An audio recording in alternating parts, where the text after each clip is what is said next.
lütfen beni dinle. Sen de benim gibi bir homo sapiens'sin. Akıllı insansın.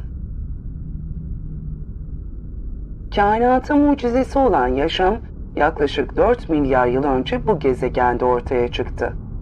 Ama biz insanlar sadece 200 bin yıldır varız. Yine de yeryüzünde yaşam için gerekli olan dengeyi alt üst ettik. Bu sıra dışı hikayeyi iyi dinle. Çünkü bu senin hikayen ve sonunun nasıl olacağına karar vermek senin elinde.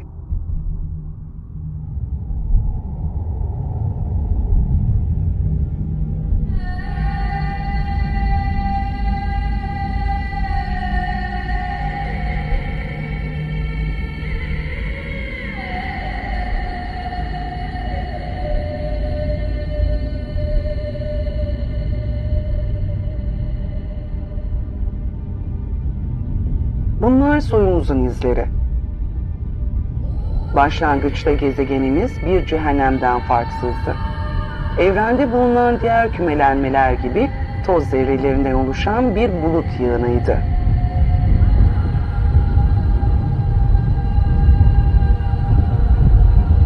Yaşam denilen mucize burada başladı.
Bugünkü yaşamımız aslında 4 milyar yıldır yeryüzünde kalmayı başarmış sayısız canlının oluşturduğu zincirin halkalarından sadece biri.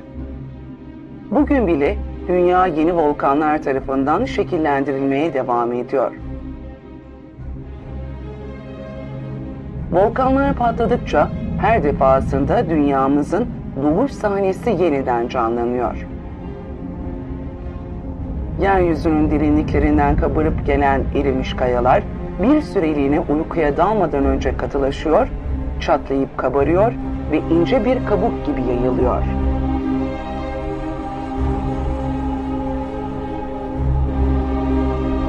Derinlerden yükselerek çıkan dumanlar tıpkı bir fırını andıran oksijensiz, yoğun su buharı ve karbondioksitle dolu bir atmosfere tanıklık ediyor.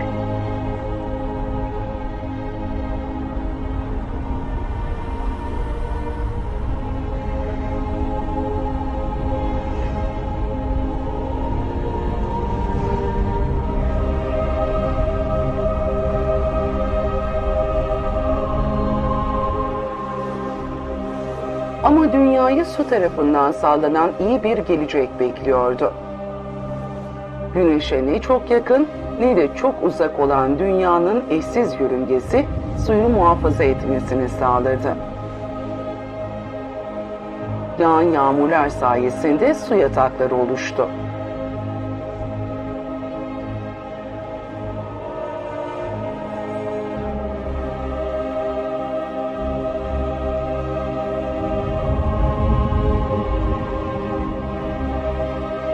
Bu su yatakları tıpkı vücudumuzun damarları ve bir ağacın dallarıymış gibi dünyaya hayat verdi.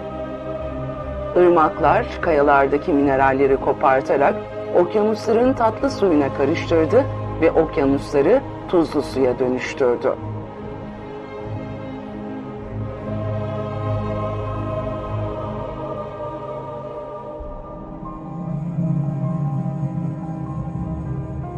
Su hayatı bir sıvıdır.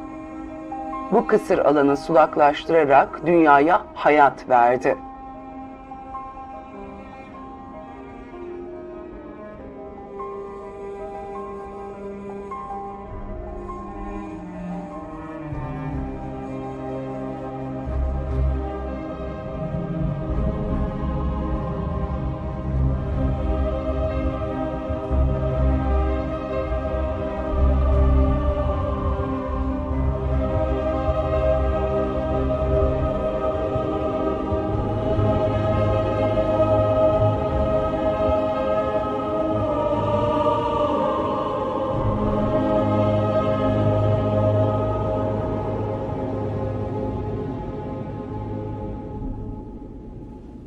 Yaklaşık 4 milyar yıl sonra dünyanın herhangi bir yerinde İzlanda'nın buzullarından gelen suya karışmış volkan küllerinden geriye kalan bu eserleri bulabileceğiz.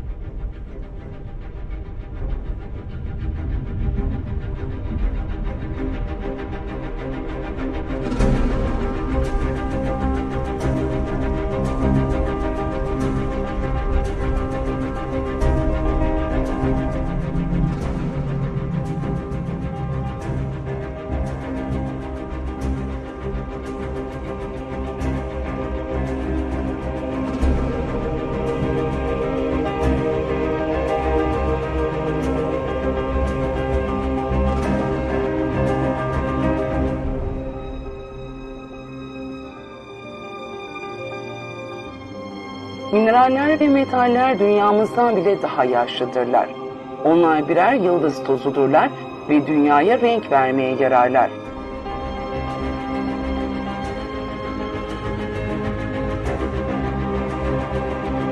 Demirden kırmızı, karbondan siyah, bakırdan mavi ve sülfürden sarı.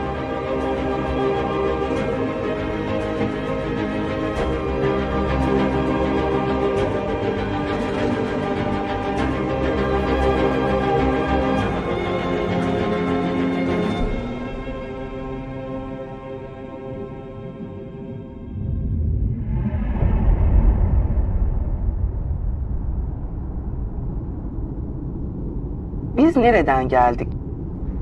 İlk yaşam kıvılcımı nerede çaktı? Zamanın bir mucizesi olarak hala yerkürenin kaynaşlarında onlara renkleri veren ilkel yaşam formları mevcut. Onlara arkebakterileri denir.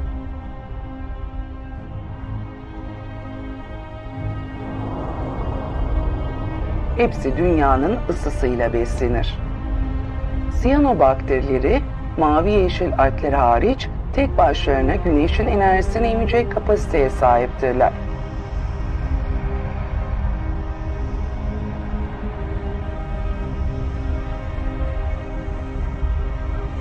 Onlar dünün ve bugünün, tüm bitki türlerinin yaşayan ataları. Bu küçük bakteriler ve onların milyarlarca sayıdaki ataları gezegenimizin kaderini değiştirdi. Fazla karbonu emerek atmosferimizin dönüşmesine neden oldular.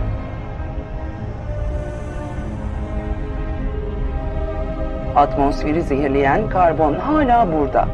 Ancak dünyanın kabuğuna hapsedilmiş durumda. Dünya tarihinin bu kısmını görebilmek için Colorado'da bulunan Büyük Kanyon'un duvarlarından daha iyi yer bulamayız. Bu duvarlar yaklaşık 2 milyar yıl önce oluştular. Bir zamanlar burada mikroorganizmaların yaşadığı bir deniz vardı. Atmosferden sağladıkları okyanusta çözülen karbon sayesinde kabuklarını geliştirdiler. Bu mikroorganizmalar öldüklerinde kabukları batarak deniz diplerinde birikti. Bu katmanlar milyarlarca mikroorganizmanın birikmesiyle oluştu.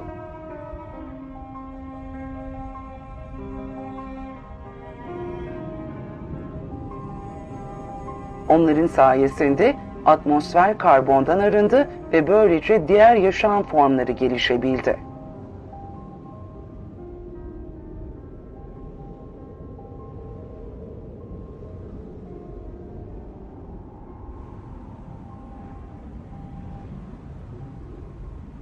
Kısacası atmosferi değiştiren yaşam oldu.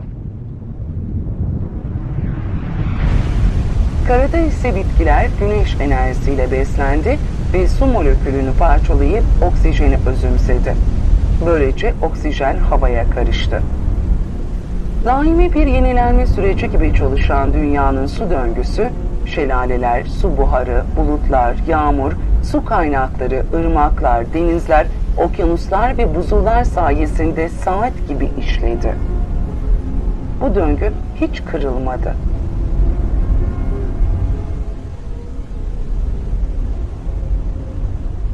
Yeryüzünde hep aynı miktarda su vardı. Bugüne dek tüm canlılar hep aynı suyu içti. Su, insanı hayretler içerisinde bırakan gelmiş geçmiş en değişken maddedir. Akarsularda sıvı formdayken su buharında gaz, buzda ise katı haldedir.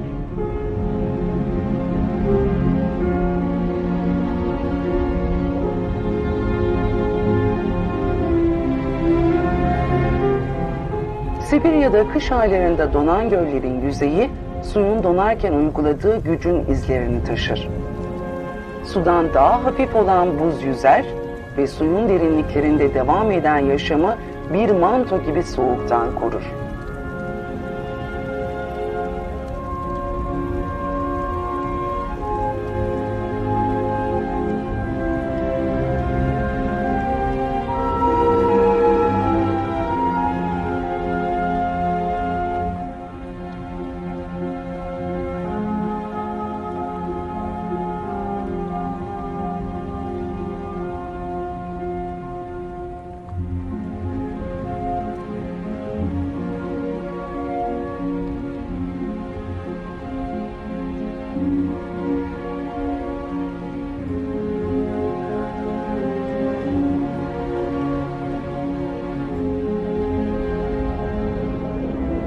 Yaşam zinciri her şeyi birbirine bağlar. Hiçbir şey tek başına yeterli değildir. Su ve hava yaşam için, yaşamlarımız için birleşmişlerdir. Bu sayede bulutlar okyanus üzerinde şekillenir ve kıtalara yağmuru getirir, ardından nehirler bu suları tekrar okyanuslara taşır.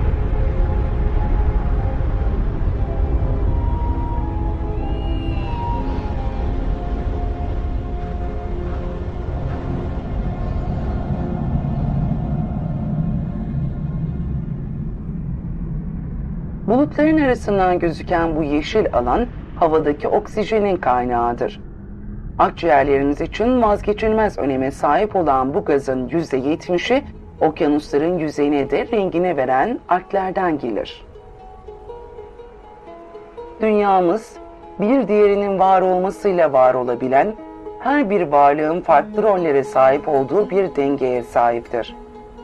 Bu denge kolaylıkla kırılabilecek ölçüde hassastır. Alglerin deniz kabuklarıyla olan evliliğinden mercanlar doğar. Avustralya'da bulunan Büyük Bariyer Resifi 1500 tür balığa ev sahipliği yapmaktadır. 4000 tür yumuşakça ve 400 çeşit mercan da bu resifte yaşamaktadır. Okyanustaki denge onlara bağlıdır.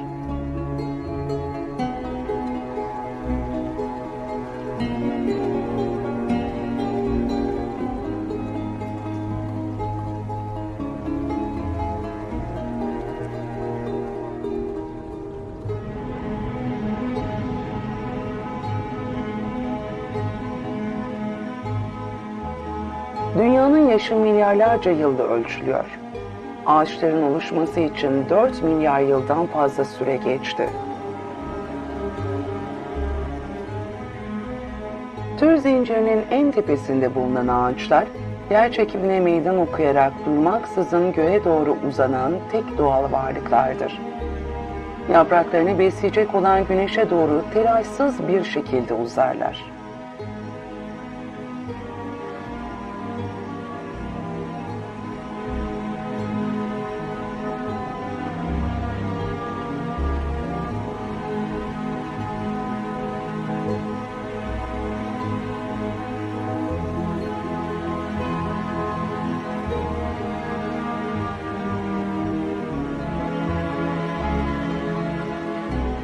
Siyanobakterilerinden miras aldıkları güçle ışık enerjisini toplar, muhafaza eder ve bununla beslenirler.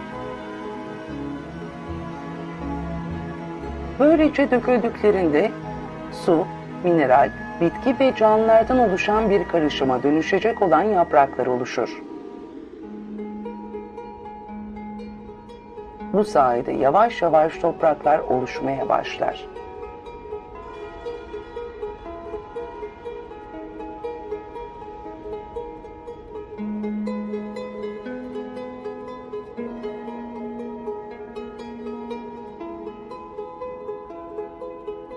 Toprak, mikroorganizmaların sürekli hareketiyle beslenir, bellenir, havalanır ve üzerinde humus denilen karadaki yaşamla bağlantılı bilimli katmanlar oluşur.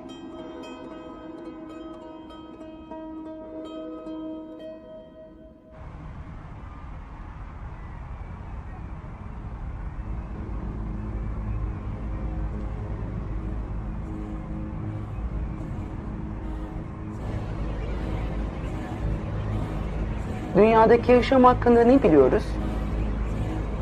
Kaç canlı türünden haberdarız? Onlarca, yüzlerce türü birbirine bağlayan ilişkiler hakkında ne biliyoruz? Dünya bir mucize, yaşamsa hala bir gizem.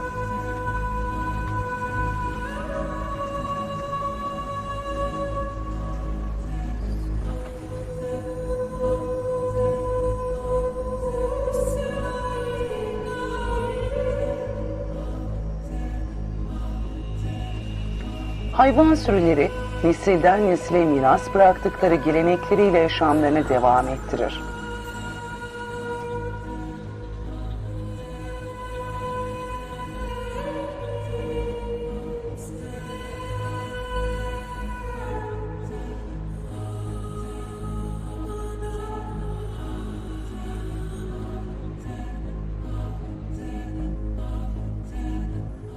Onlar yaşadıkları yerde onlara uyum sağlar. Böylece her ikisi de kazanır. Hayvanlar karnını doyurur, ağaçlar yeniden çiçek açar.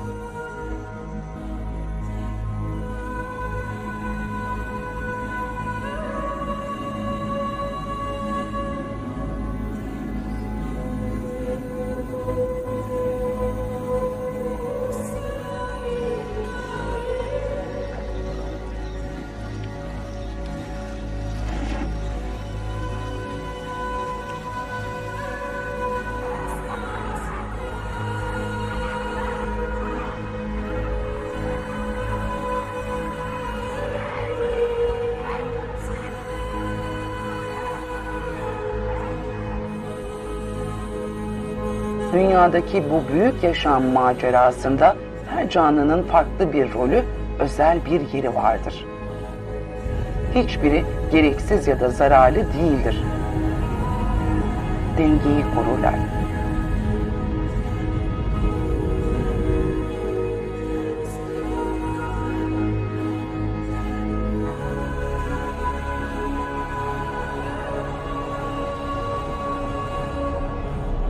Ve işte insanoğlunun hikayeye dahil olduğu yer tam da burasıdır.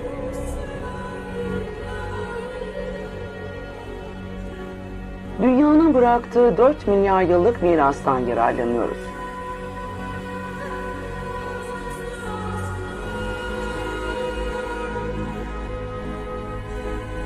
Yalnızca 200 bin yıldır varız ama dünyanın çehresini değiştirdik. Tüm savunmasızlığımıza rağmen bizden önceki hiçbir canlının yapmadığını yaptık ve doğal ortamın her bir köşesini ele geçirdik.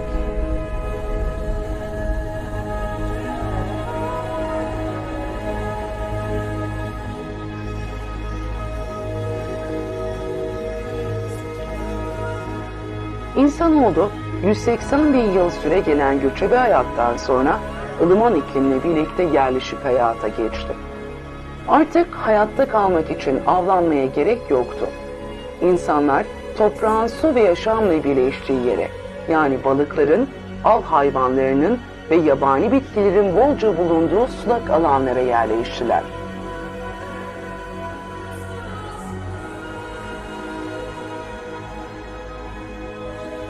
İnsanlar kanoları inşa ettiler. Bu icat onların denizle iç içe olmasını sağladı ve önlerine yeni bir dünyanın kapılarını açtı.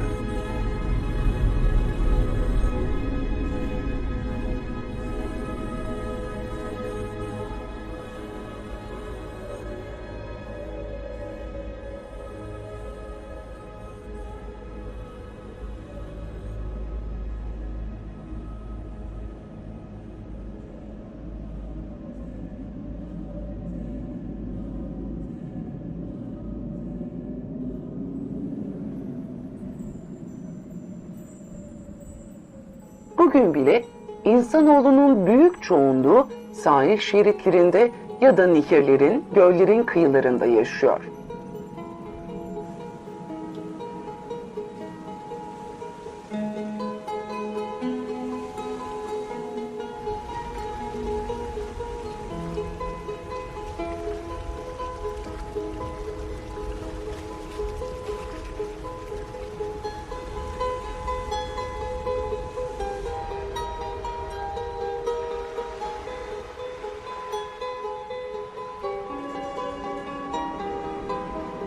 Kurulan ilk şehir 600 yıldan daha az bir sürede büyüdü.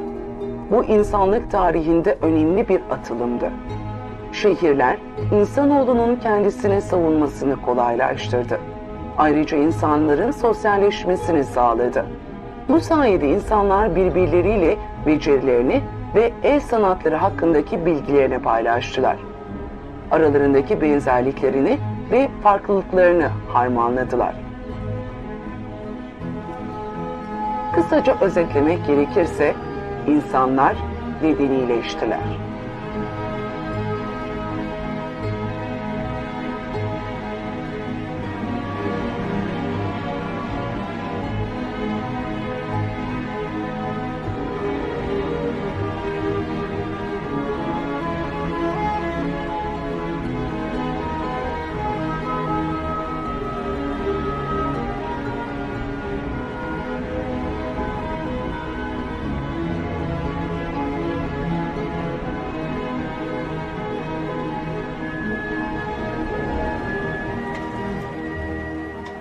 Ama onların düzenindeki tek enerji, doğa tarafından sağlanan ve kendi güçleriyle ürettikleri enerjiydi. İnsanoğlunun binlerce yıllık hikayesine rağmen hala insanlığın 1/4 aç.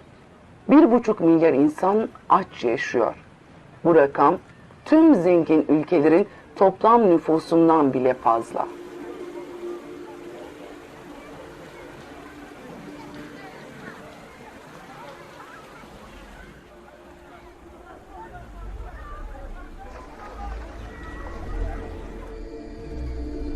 Önceleri insanlar ve gezegen arasındaki ilişki daha dengeliydi.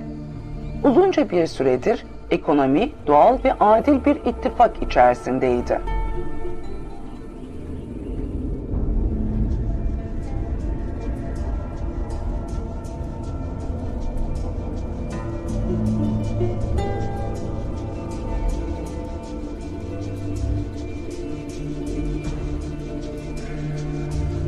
Burada iş koşulları ağır ve bu yüzden yaşam süreleri kısa.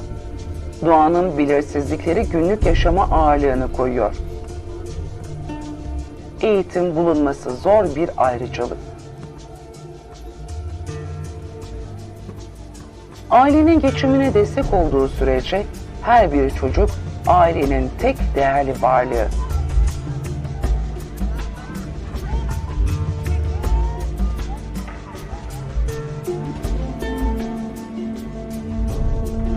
Dünya insanları besler, onları giydirir ve günlük ihtiyaçlarını karşılar. Her şey dünyadan gelir.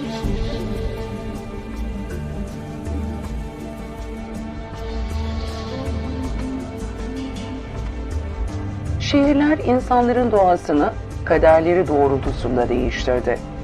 Çiftçiler usta, ticaret adamı veya seyyar tüccar oldular.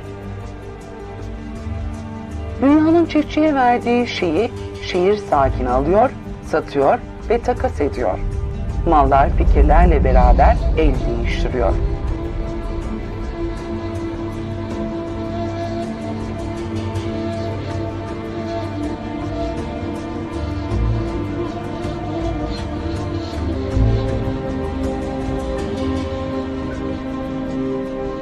İnsanlığın dehasız zayıflığının bilincinde olmasından gelmektedir.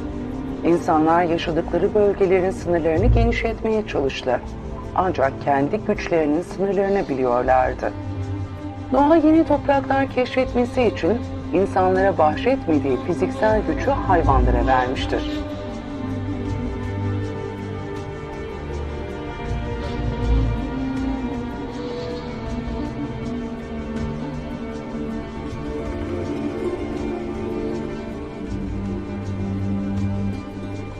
Boş bir mideyle dünyayı nasıl fethedebilirsiniz ki?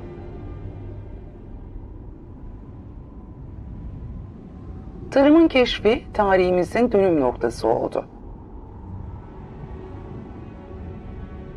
Aslında tarım ilk büyük devrimimiz oldu.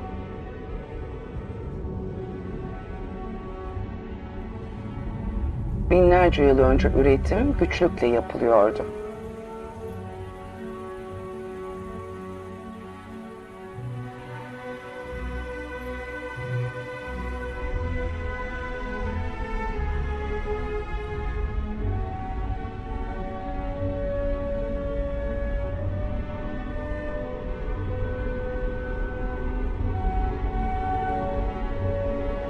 Tarım doğayla olan ilişkimizi değiştirdi. Binlerce yıllık yiyecek telaşı belleklerden uçup gitti. Tarım için insanlar hayvanların enerjisini ve bitkileri kullandılar. Hasatlar şehirleri ve medeniyetlere hayat verdi. Farklı toprak ve iklimlerde buğday yetiştirmeyi, ekin alanlarını büyütmeyi ve çeşitleri bollaştırmayı öğrendiler.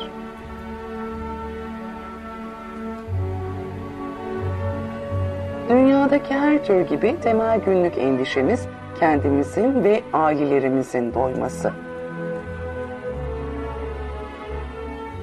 Toprağın verimi azaldığında ve su kaynakları zayıfladığında hayatta kalabilmek için daha büyük bir gayretle toprağa ekiyoruz.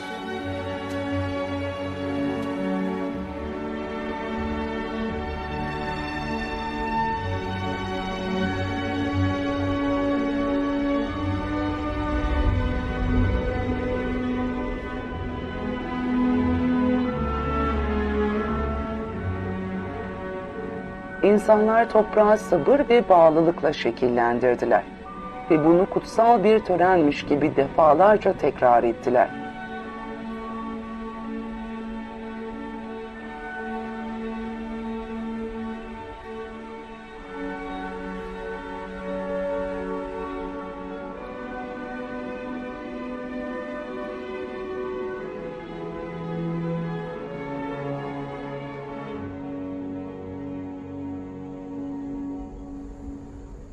Çiftçilik hala dünyadaki en yaygın iş kolu. İnsanoğlunun yarısı toprağa sürüyor. 3/4'ünden fazlası el emeğiyle çalışıyordu. Çiftçilik bir gelenek gibi terle, zahmetle nesilden nesile aktarılıyordu. Çünkü insanoğlu için öncelikli olan şey hayatta kalmaktı. Ancak uzun zamandır kas gücüne güvenen insanoğlu, dünyanın derinliklerinde gizlenen enerjiyi kullanmanın bir yolunu buldu. Bu alevler de bitkilerden geliyor. Kaynağı bir paket dolusu güneş ışığı, yani saf enerji. Milyonlarca yıldır milyonlarca bitki tarafından toprağa hapsedilen güneşin enerjisi. Kömür, gaz ve hepsinden önemlisi petrol.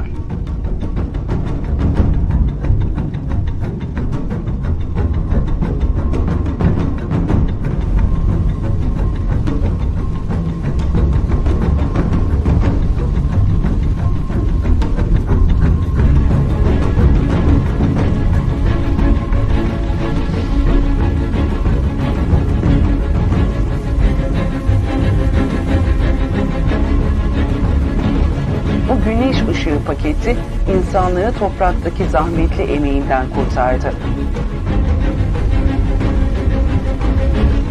Petrol sayesinde insanoğlunun zamanın zincirlerinden kurtulduğu devir başladı. Petrol sayesinde bazılarımız eşi görülmemiş bir refah, rahatlığa erdi. 50 yıl içinde tek bir kuşak, insanlığın tüm geçmiş kuşaklarından çok daha radikal bir biçimde değişime uğradı. Giderek hızlanıyoruz. Son 60 yılda dünya nüfusu 3'e katlandı, 2 milyardan fazla insan şehirlere göç etti.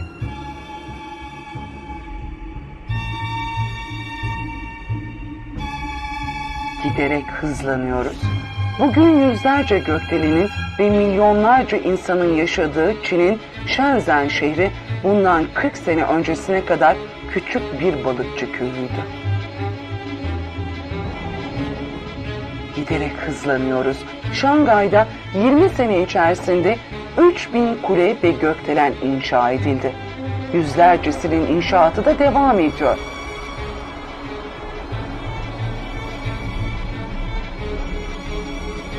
Bugün 7 milyarlık nüfusun yarısından fazlası şehirlerde yaşıyor.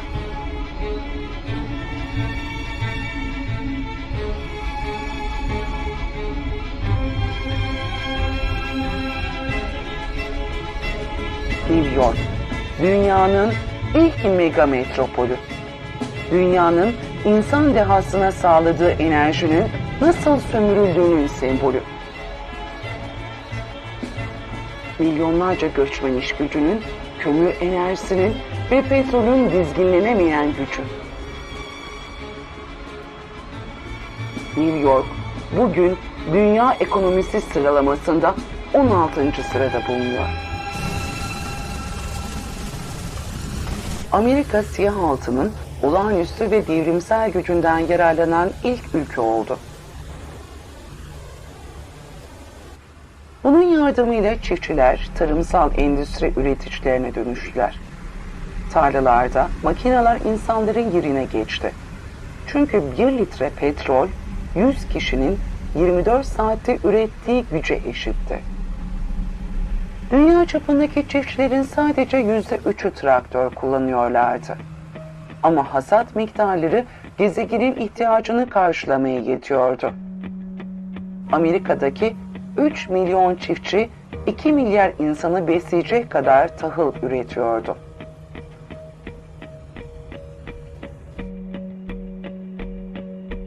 Fakat bu tahılların büyük bir kısmı insanları beslemek için kullanılmıyordu.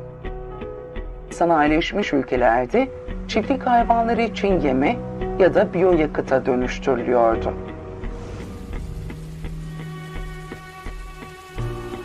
Güneş ışığı enerji paketi tarlalardaki kıtlığı ortadan kaldırsa da insanoğlunun kullandığı suyun %70'ini tarıma yönlendirdi.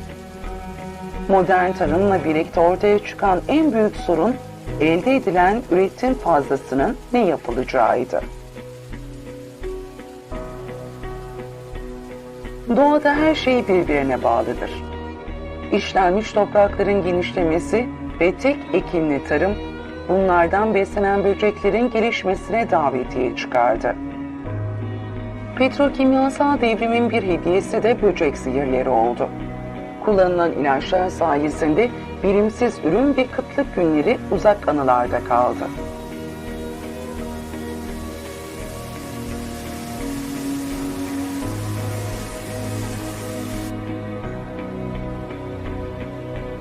Ancak zehirli böcek ilaçları havaya, toprağa, bitkilere, hayvanlara, nehirlere ve okyanuslara karıştı.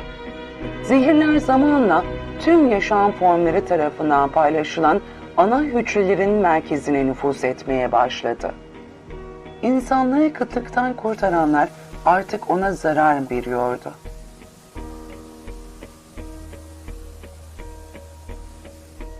Bu çiftçilerin sarı renkli koruyucu kıyafetleri giymelerinin bir sebebi olmalı.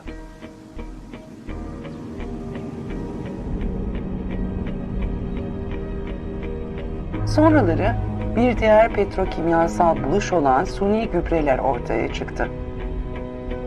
Suni gübrelerin toprağa sonuçları görmezden gelinirken eşi görülmemiş derecede ağır etkileri oldu. Genetiği değiştirilerek topraklara ve iklimlere uyumlu hale getirilen tohumlar hem verimli hem de kolay taşınabilir üretimin yolunu açtı. Ama binlerce yıldır çiftçiler tarafından geliştirilen çeşitliliğin 3/4'ü son yüzyılda silindi. Burada gördüğünüz her yerin altı gübre, üstü plastik. İspanya'nın Almeria kentindeki seralar Avrupa'nın sebze bahçesi haline geldi. Her gün aynı boyuttaki sebzeler yüzlerce kamyonun gelip kendilerini Avrupa kıtasındaki süpermarketlere taşıması için bekliyor. Bir ülke ne kadar gelişirse insanların da et tüketimi o kadar artar. Dünya çapında et talebi böyle artarken nasıl olur da sığır çiftliklerinin kurulması düşünülemez. Giderek hızlanıyoruz. Belki hayatında bir kez bile otlak görmemiş çiftlik hayvanları daha günlük yaşamlarına başlamadan et üretimine kurban oluyorlar.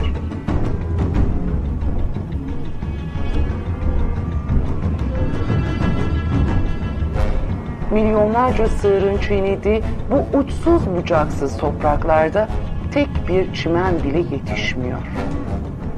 Buna rağmen bir kamyon ordusu ülkenin her bir yerinden tonlarca tohum, soya küspesi ve protein bakımından zengin granülleri tonlarca ete dönüştürecekleri bu yere taşıyor.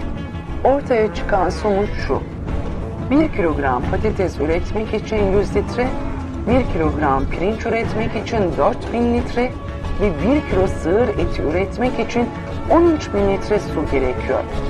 Üretim aşamasında ve nakliyede harcanan petrolü hesaba katmadık bile. Tarımımız artık petrolün egemenliğinde. Tarımımız dünya üzerindeki insanların 2 katını besleyecek kadar olsa da çeşitliliğin yerini tek tip ürünler aldı.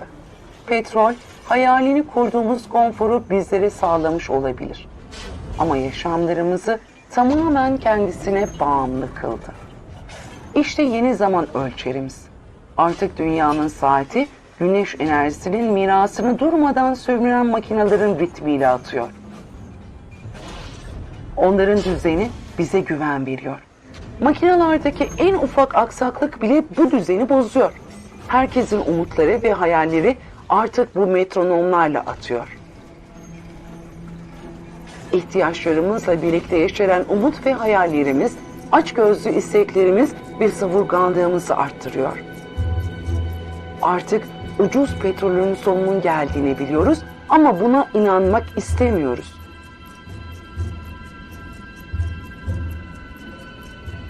Birçoğumuz için Amerikan rüyası efsanevi bir isimle simgeleşmiştir: Los Angeles. 100 kilometre kareye yayılan bu şehirde araba sayısı neredeyse yaşayan insan sayısına eşittir.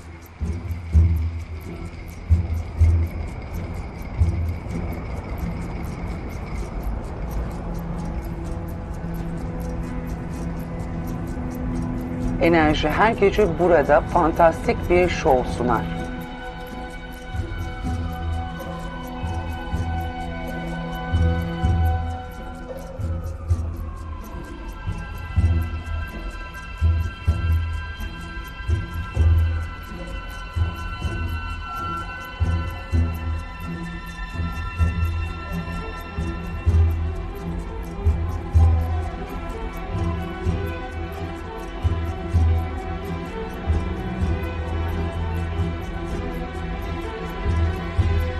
Burada gündüzler aslında gecelerin soğuk birer yansımasından başka bir şey değildir.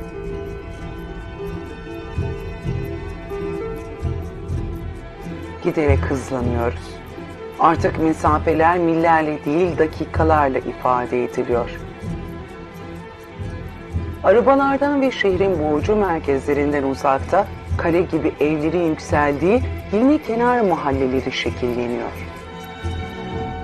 Birkaç şanslı ülkenin yaşam modeli televizyonlar vasıtasıyla tüm dünyanın evrensel bir düşü haline geldi.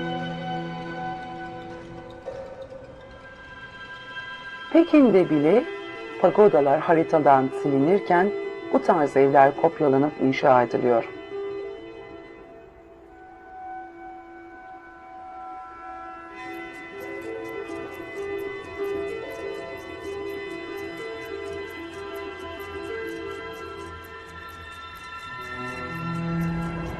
Otomobiller konforun ve ilerlemenin birer sembolü haline geldi. Eğer ki her toplum böyle bir yaşam tarzını takip etmiş olsaydı, gezegenimiz 900 milyon araç yerine 5 milyar araca sahip olurdu.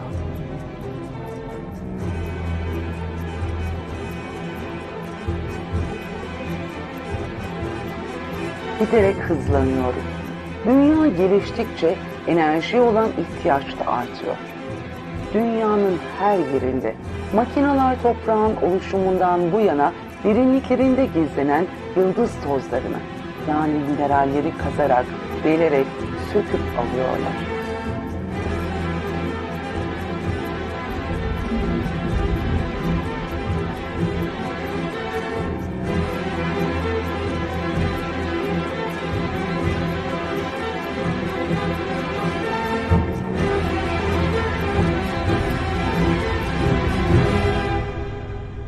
Ayrıcalıklı bir güce sahip olan mineral zenginliğinin %80'i dünya nüfusunun %20'si tarafından tüketiliyor.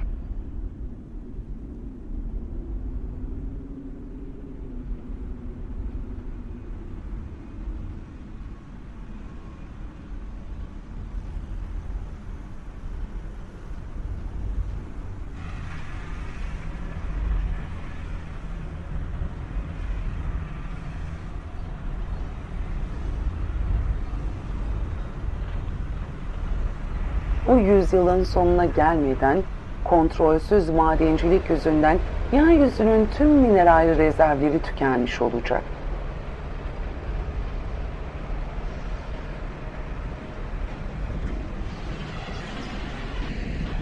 Giderek hızlanıyoruz. Tersaneler küresel endüstrinin üretim talepleri doğrultusunda petrol tankerleri, konteyner gemileri ve gaz tankerleri üretiyor. Tüketim malları üretildikleri ülkeden tüketilecekleri ülkeye taşınırken binlerce kilometre yol kat ediyor. 1950'den bu yana dünya ticaret hacmi 20 kat arttı.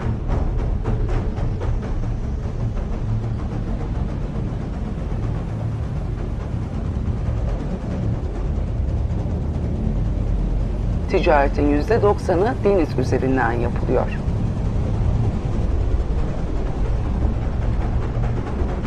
Her yıl Dubai gibi dünyanın en büyük tüketim merkezlerine 500 milyar konteyner taşınıyor. Dubai, Batı modelinin zirve yaptığı, imkansızı başarmanın mümkün olduğu bir ülke.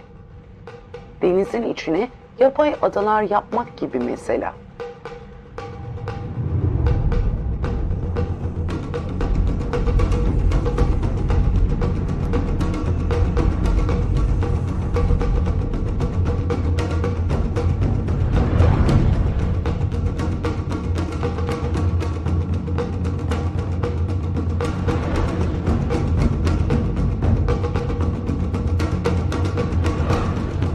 Dubai az sayıda doğal kaynaklara sahip ancak petrolden sağladığı parayla dünyanın dört bir yanından malzeme ve işçi getirtebiliyor. Orman ve gökdelen inşa edebilirler ve bunların her biri öncekinden daha uzun olabilir. Hatta çölün ortasına kayak merkezi bile inşa edebilirler. Dubai'de tarım alanı yok ama gıda ithal edebiliyorlar. Dubai'de su yok ama muazzam enerji harcayarak deniz suyunu tuzdan arındırmaya ve dünyanın en yüksek gökdelenini inşa etmeye yetecek gücü var. Ne gariptir ki Dubai sonsuz güneşe sahip ama güneş panelleri yok. Dubai Batı modelinin zirvesi. Dubai dünyayı kendine hayran bıraktıran çağdaşlığın simgesi. Pahalı mı? Belki öyle. Dubai seçimini yapmış gözüküyor.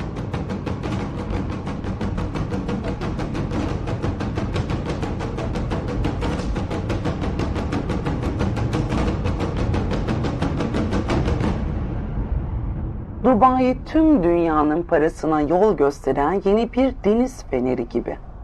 Doğadan alacak başka bir şeyi kalmamış gibi görünmesine rağmen aslında Dubai doğaya herkesten daha fazla bağımlı. Hala doğanın bizlere sağladıklarını tükettiğimizi anlayamadık.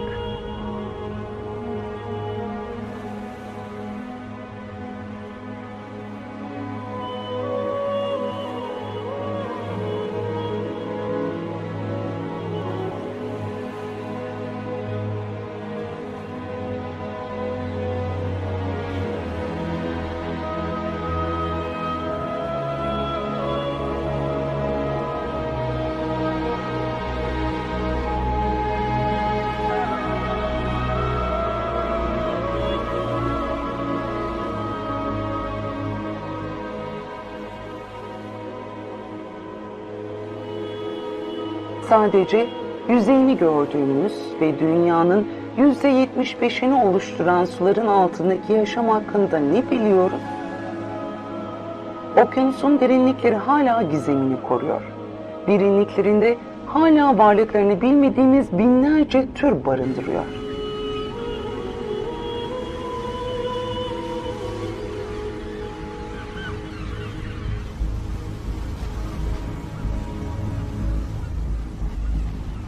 ...1950'den bu yana yılda avlanan balık sayısı 5 kat artarak 18 milyondan 100 milyon tona çıktı.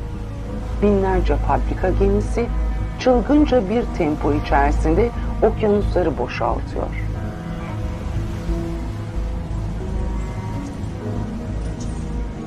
Avlanma bölgelerinin 3'ü ya yok oldu ya da tehlike altında.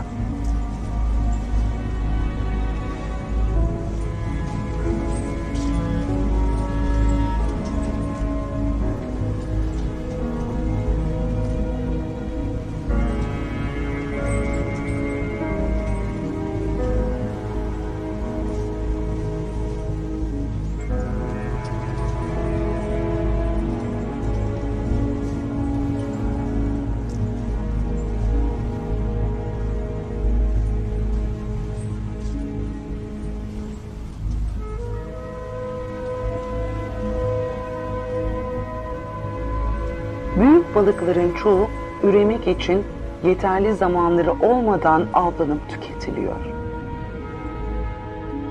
Bizlere bahşedilen yaşam döngüsünü tahrip ediyoruz.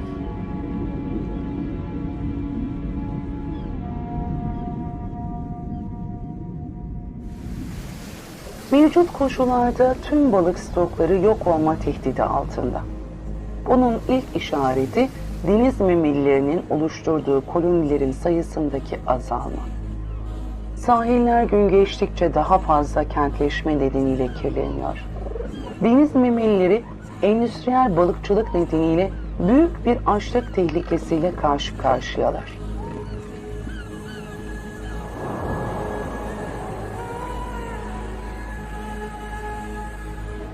İkinci işaret kuşlarla ilgili. Artık deniz kuşları her zaman yemek bulmak için uzun mesafeler kat etmek zorundalar. Çünkü onlar da balık bulmakta zorlanıyorlar.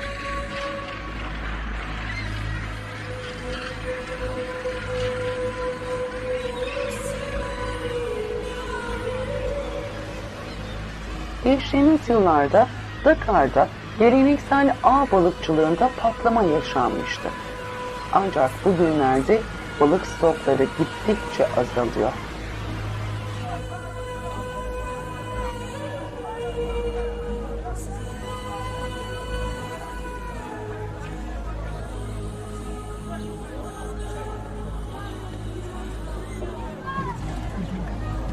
Balık, her 5 insandan birinin ana besin maddesi durumunda.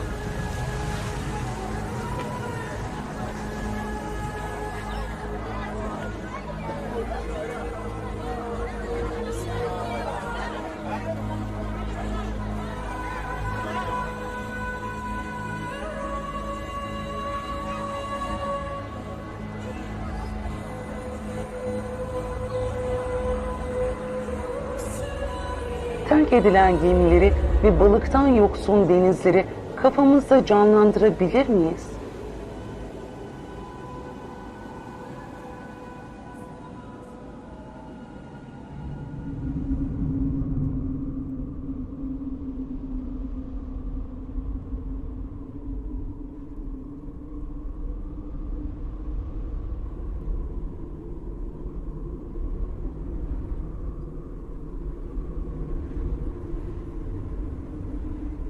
Kaynakların sınırlı olduğunu unutuyoruz. 500 milyon insan çöllerde yaşıyor. Bu sayı Avrupa'nın toplam nüfusundan daha fazla. Onlar suyun kıymetini biliyorlar. Onlar suyu tutumlu kullanmasını da biliyorlar. Buradaki insanlar çöle yağmur yağdığı zamanlarda biriken fosil suyuna bağımlılar. Tıpkı 25 bin yıl önceki ataları gibi. Fosil suyu, yerel halkın yiyeceğini temin ettiği ekinlerin çöl ortasında yetiştirilmesine olanak sağlıyor. Merkezi bir eksen etrafında yapılan sulamanın neticesinde dairesel tarlalar.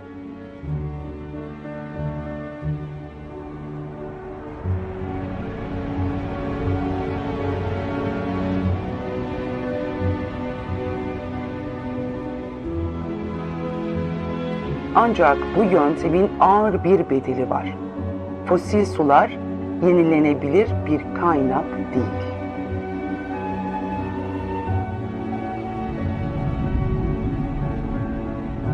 Suudi Arabistan'ın çölde endüstriyel tarım yapma hayalleri yıkıldı.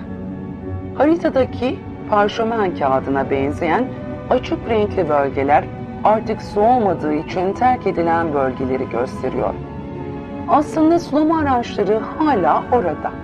Suyu pompalayacak enerjide. Ancak fosil su rezervleri ciddi oranda tükendi.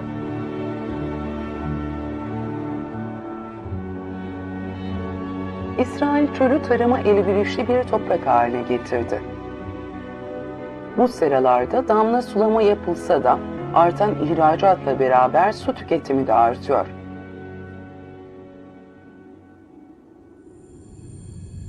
Bir zamanların görkemli Ürdün Nehri artık cılız akıyor. Suları şimdi dünyanın dört bir yanındaki süpermarketlere sandık sandık ihraç edilen meyve ve sebzelerde saklı.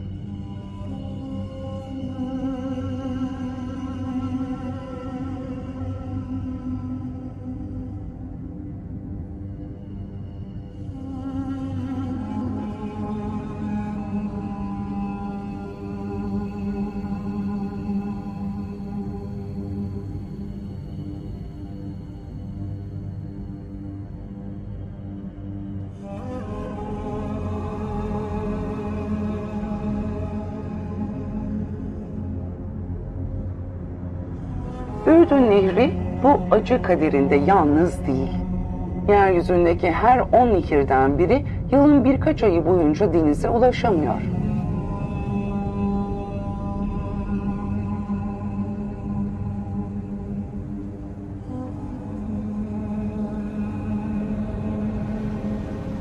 Ürdün Nehri'nin suyundan mahrum kalan Lut Gölü'nün seviyesi ise her yıl 1 metre daha azalıyor. Buna karşılık göldeki tuz seviyesi artıyor. Buharlaşma ve sıcaklıktan dolayı oluşan bu tuz adaları çok güzel ama verimsiz.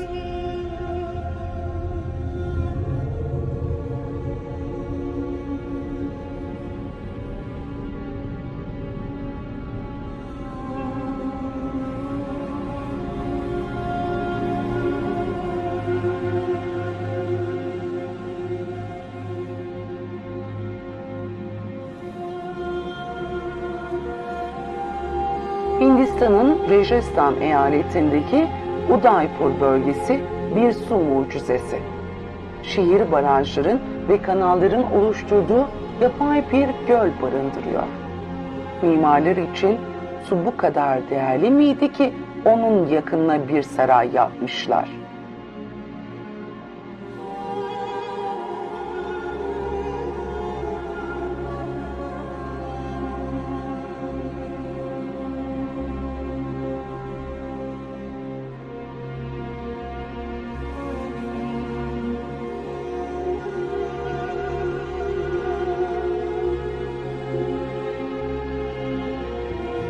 Gelecek yüzyılda Hindistan su kıtlığından en çok zarar görecek ülke olabilir.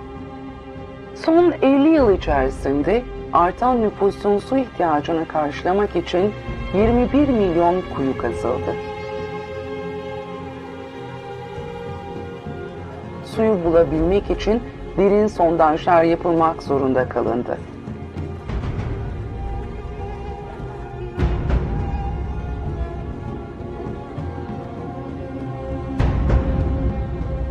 Batı Hindistan'daki kuyuların %30'u kurudukları için terk edildi.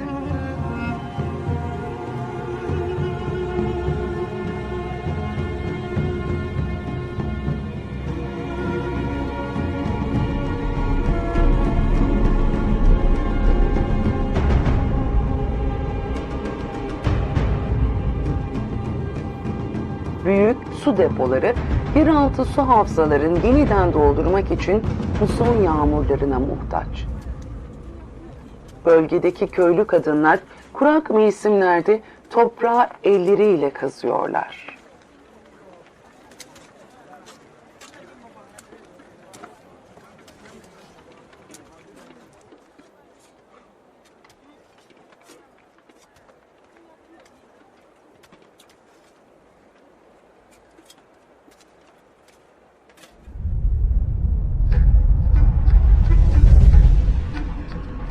Hindistan'dan binlerce kilometre ötede ise tek bir kişi günde 800 ila 1000 litre arasında su tüketiyor. Las Vegas çöl üzerine inşa edilmişti. Bugün üzerinde milyonlarca insan yaşıyor. Her ay şehrin nüfusuna binlerce yeni insan ekleniyor.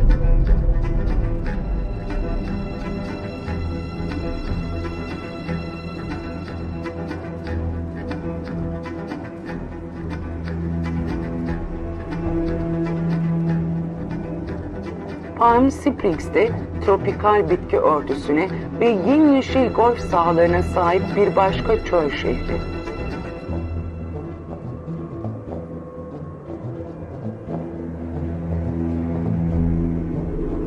Bu serap daha ne kadar sürecek? Dünya bu durumu daha fazla devam ettiremez. Bu şehirlere su getiren Colorado Nehri de artık diğer nehirler gibi denize ulaşamıyor. Korkutucu olansa kaynağın seviyesinin de azalıyor olması. Suyun toplandığı havzalarda su seviyesi hızla düşüyor. Geçmişte Powell Gölü'nün maksimum su seviyesine ulaşması 17 yıl sürdü. Şimdiki seviyesi ise bunun yarısı.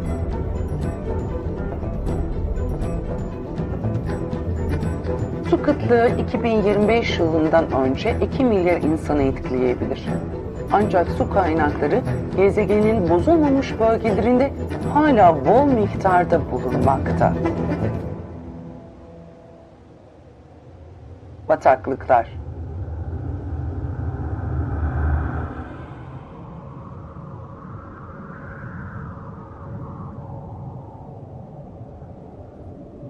Bu bataklıklar dünyadaki yaşam için çok önemlidir. Bataklıklar yeryüzünün %6'sını oluşturur. Buralardaki suyun akışını düzenleyen süngerler yağmurlu mevsimlerde suyu emerler. Ve kurak mevsimlerde serbest bırakırlar.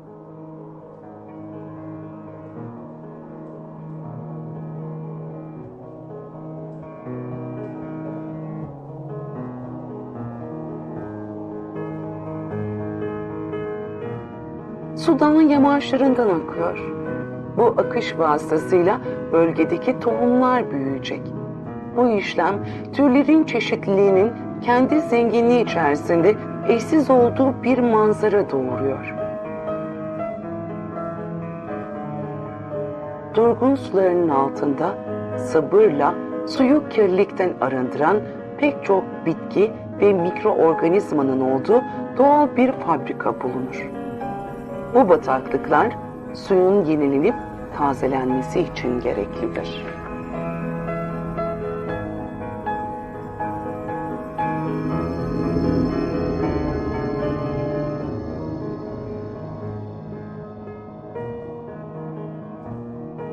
Bataklıklar her zaman sağlıksız, insan yerleşimine uygun olmayan alanlar olarak görülmüştür. Daha çok yeri ele geçirme arzumuzla böyle yerleri ya çiftlik hayvanları için çayır haline getirdik ya da tarım ve inşaat alanı için kullandık.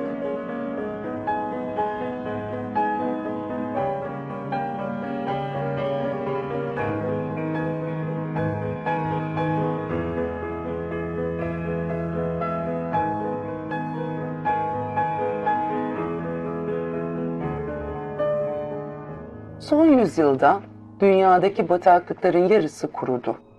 Ne sağladıkları zenginlikleri ne de rollerini biliyoruz.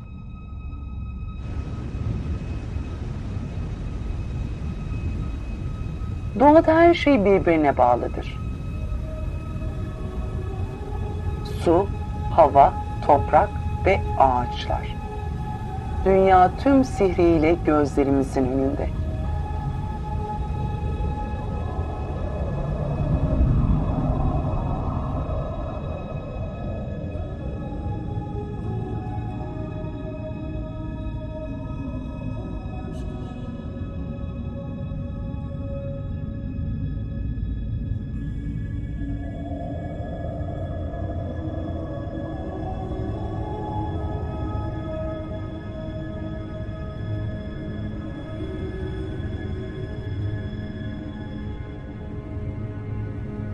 Ağaçlar nefes aldığı yeraltı suyunu ince bir sisle havaya salar. Aynı zamanda sağanak yağmurların şiddetini dindiren birer kubbe gibi davranırlar ve toprağı erozyondan korurlar. Ormanlar yaşam için gerekli nemi sağlar. Ormanlar yağmurun anne ve babasıdır.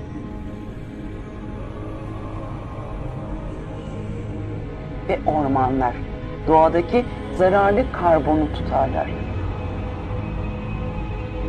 Atmosferdeki karbon miktarından daha fazlası ormanların içerisinde bulunur.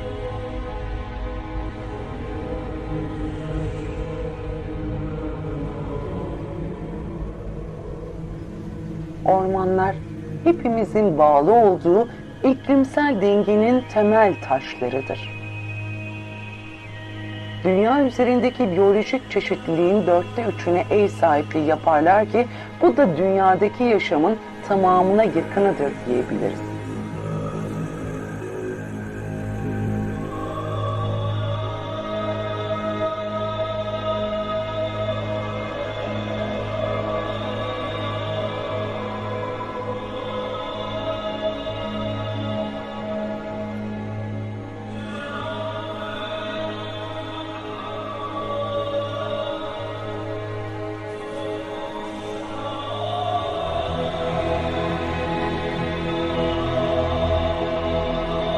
Her sene hakkında hiçbir fikrimizin olmadığı böcekler, kuşlar ve memeliler gibi yeni canlılar keşfediyoruz. Bu ormanlar bizleri iyileştiren ilaçları sağlıyor. Hücrelerimiz aynı dili konuşuyor. Aslında bizler aynı ailedeyiz.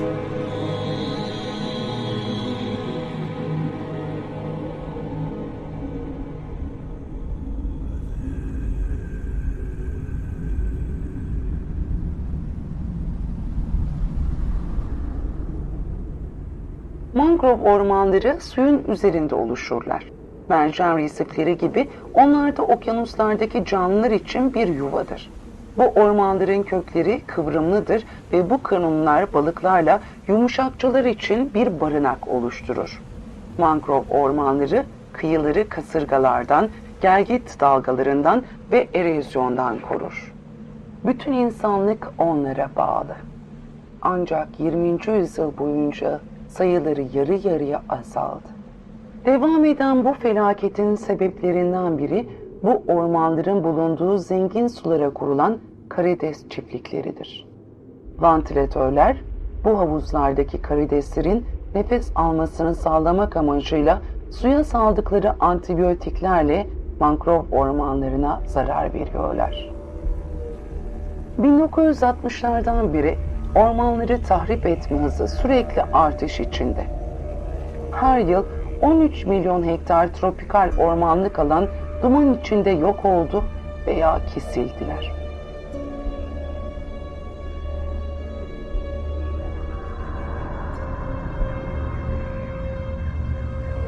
Dünyanın en büyük yağmur ormanı olan Amazon ormanları %20 oranında küçüldü.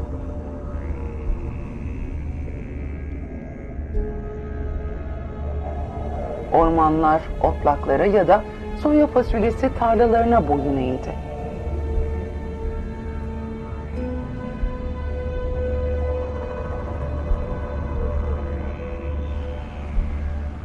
Üretilen soya fasulyelerinin %95'i Avrupa ve Asya'daki çiftlik hayvanlarında ve kümeslerde kullanılarak ete dönüştü. Ormanlar yandığında büyük miktarda karbon salınımı gerçekleşir.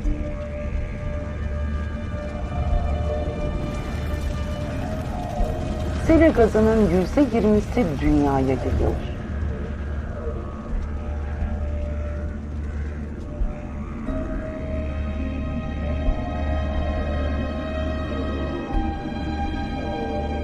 Orman yıkımı küresel ısınmanın başlıca nedenlerinden biridir. Binlerce tür sonsuza kadar yok olur. Onlarla birlikte doğadaki yaşam zincirinin bir halkası da yok olur.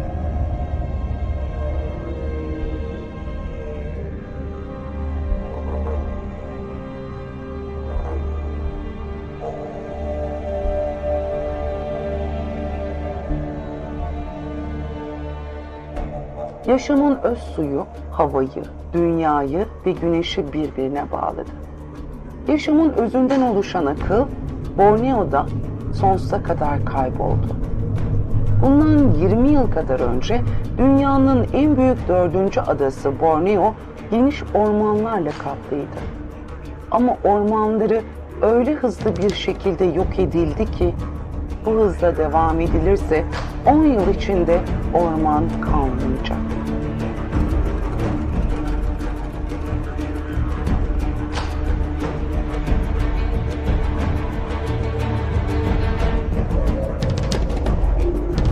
Bir zamanlar dünyanın en büyük biyolojik çeşitliliğine ev sahipliği yapan Borneo'daki bu felaket, dünyada en çok tüketilen ve üretilen hurma yağının Borneo'da üretimine karar verilmesiyle ortaya çıktı.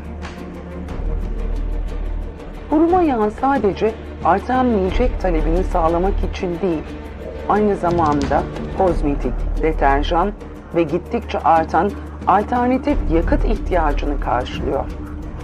Borneo'da ormanın sunduğu çeşitlilik yerini tek bir türe, hurma yağına bıraktı. Monokültür tarım kolay, verimli ve hızlıdır.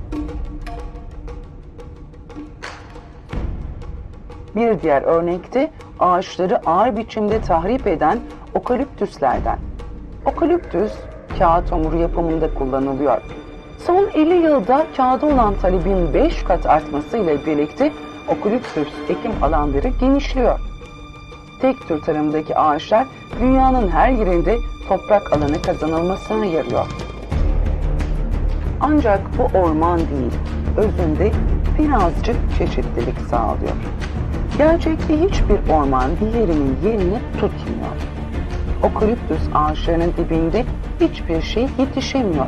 Çünkü yaprakları ağacın dibindeki diğer bitkiler için zehirli bir zemin oluşturuyor. Okaliptüs ağaçları hızlı büyüseler de su rezervlerini tüketiyorlar.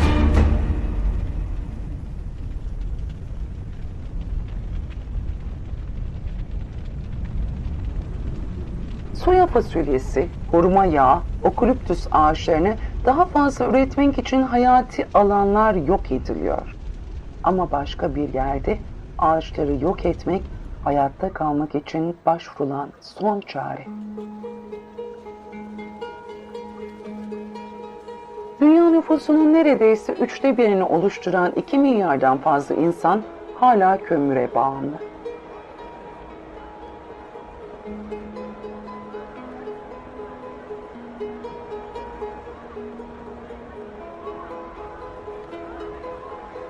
Dünyanın en fakir ülkelerinden biri olan Haiti'de kömür başlıca tüketim maddelerinden biri. Bir zamanlar Karayiplerin incisi olan Haiti artık dış yardımlar olmadan halkını besleyemiyor.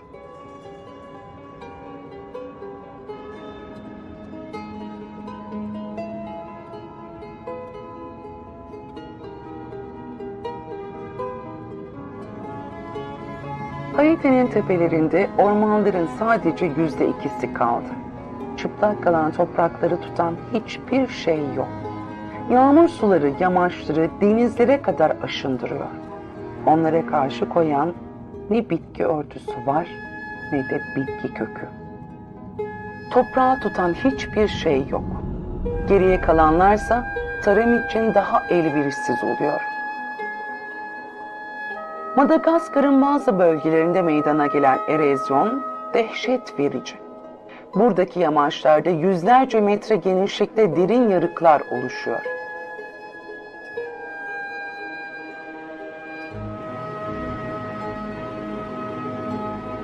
Zayıf ve narin toprak canlılar tarafından oluşturulur. Humus oluşması binlerce yıl alan toprağın en verimli katmanıdır. Burada erozyonla birlikte yok olup gidiyor.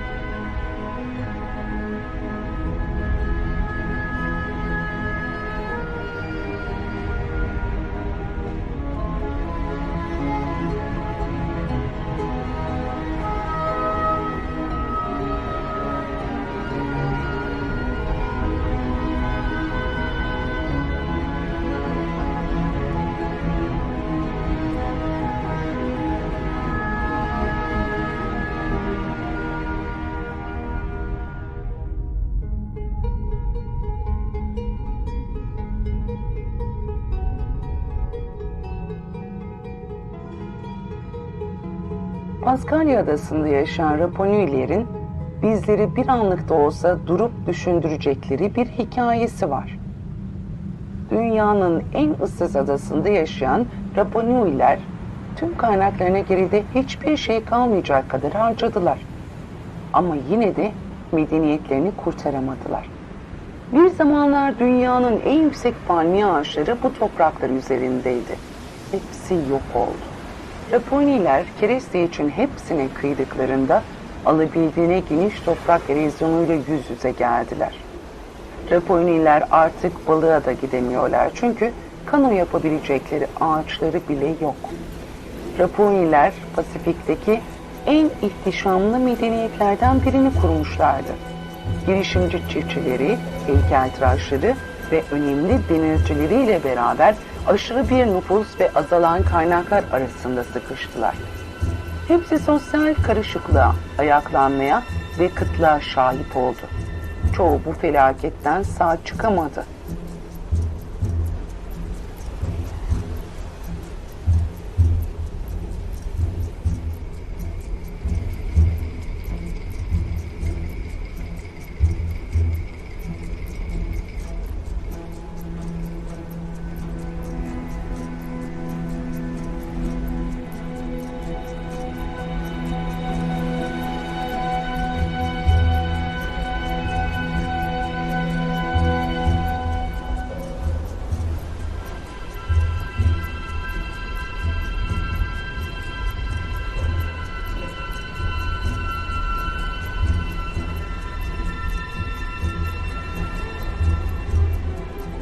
Paskalya Adası'nın esas gizemi garip heykellerinin oraya nasıl gittiğinde değil. Esas gizem Rapanouilerin yaşanan yıkıma neden zamanında tepki vermedikleridir.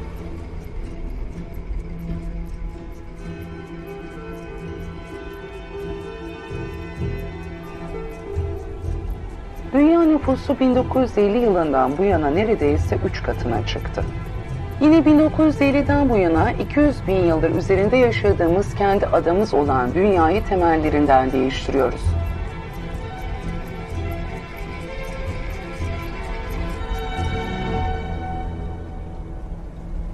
Afrika'nın en büyük petrol ihracatçısı Nijerya'nın nüfusunun %70'i yoksulluk sınırının altında yaşıyor.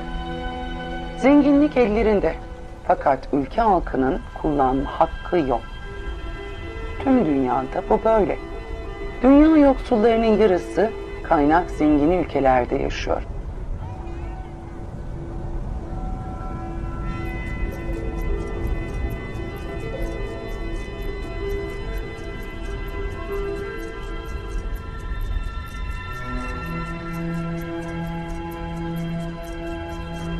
Gelişimimiz vaat edilen sözleri yerine getirmekten çok uzakta. 50 yıl içinde zenginle yoksul arasındaki uçurum daha önce olmadığı kadar artacak. Bugün dünya zenginliklerinin yarısı nüfusun %2'sini oluşturan zengin kesimin elinde. Böyle bir eşitsizlik sürdürülebilir mi? Bu eşitsizlikler daha yeni yeni anladığımız büyük nüfus hareketlerine neden oluyor. 1960 yılında Lagos kentinin nüfusu 700 bindi. 2025 yılında 16 milyona çıkmış olacak. Lagos kenti dünyanın en hızlı büyüyen metropollerinden biri. Şehre yeni gelenler genellikle ekonomik ya da demografik sebeplerden veya tükenen kaynaklardan dolayı toprağından ayrılmaya zorlanmış çiftçiler. Bu göç daha çok hayatta kalmak için mecburen yapılan, şehirleri büyüten radikal bir göç. Her hafta 1 milyondan fazla insan şehirlerin nüfusunu artırıyor.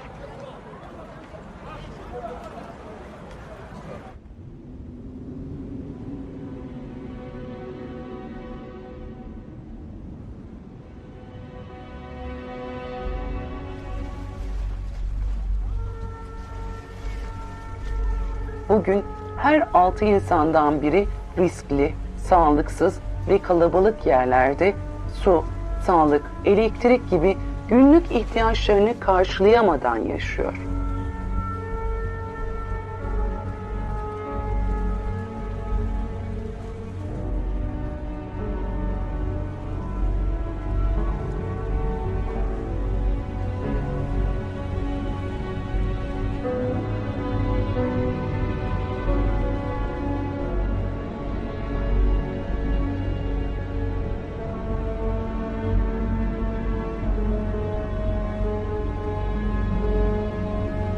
Tüm bunların üstüne açlık bir kere daha kırıyor. Yaklaşık 1 milyar insan aç geziyor.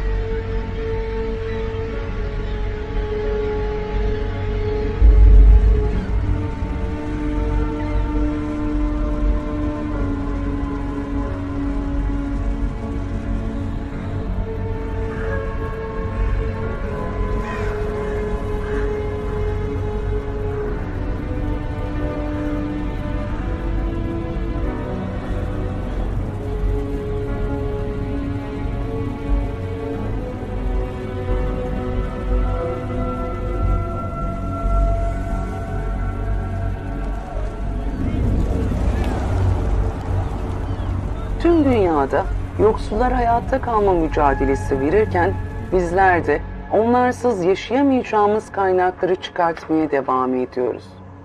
Her gün daha uzaklara, el değmemiş topraklara gidiyor, sömürmesi zorlaşan bölgelere uzanıyoruz.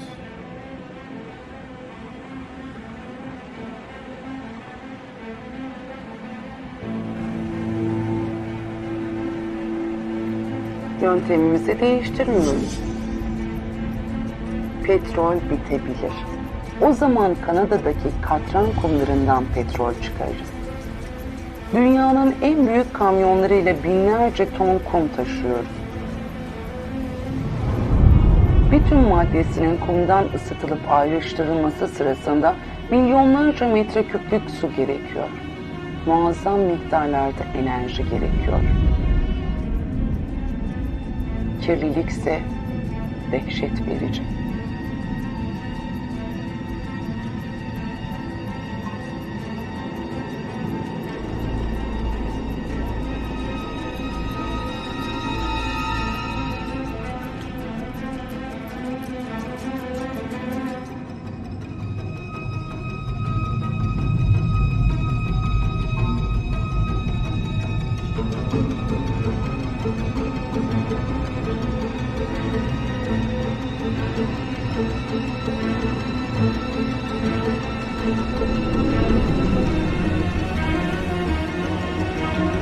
En acil önceliğimiz her bir güneş ışığı paketini toplamak.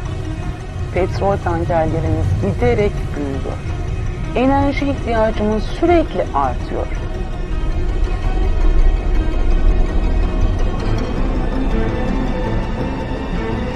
Gitgide daha fazlasını isteyen dipsiz bir fırına yakıt sağlar gibi büyümeye güç sağlamaya çalışıyoruz. Tüm bunların nedeni karbon. Birkaç 10 yıl içinde Milyonlarca yıldır yaşamın sürmesi için hapsedilen karbon serbest kalacak. Atmosfer ısınıyor. Bundan birkaç sene önce burada bir geminin olabileceği düşünülemezdi.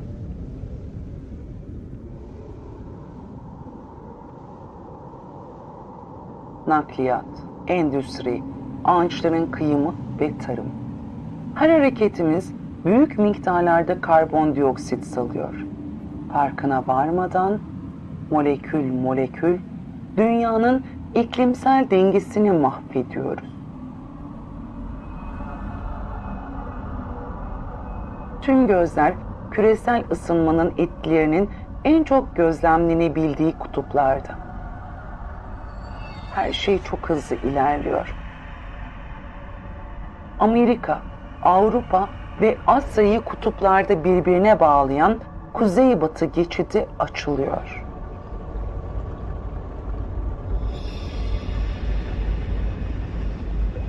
Kuzey Kutup bölgesi buzulları eriyor. Küresel ısınmanın etkisi altındaki buzullar son 40 yılda kalınlıklarının %40'ını kaybetti. Yüzey alanları her yaz daha da küçülüyor. 2030 yılının yaz aylarında kaybolabilirler. Bazı bilim adamları 2015 diyor.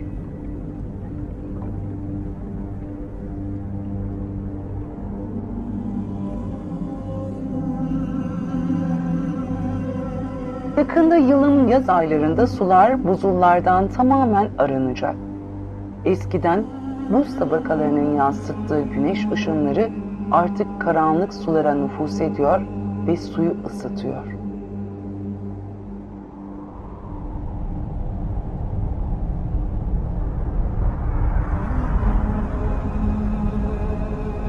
Isınma süreci giderek hızlanıyor. Bu buz kütlesi dünyamızın arşivi niteliğinde. Karbondioksitin yoğunluğu son birkaç yüz bin yıldır hiç bu kadar artmamıştı.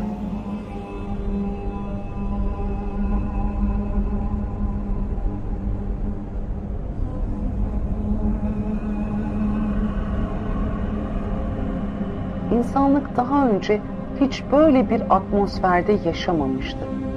Kaynakların tüketilmesi canlı türlerini tehdit ediyor. İklim değişikliği tehdidi artıyor. Öyle ki 2050'de dünyadaki canlıların 1/4 yok olabilir. Kutup bölgelerinde doğanın dengesi çoktan bozuldu.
Grönland kıyılarında artık daha çok buzdağı var.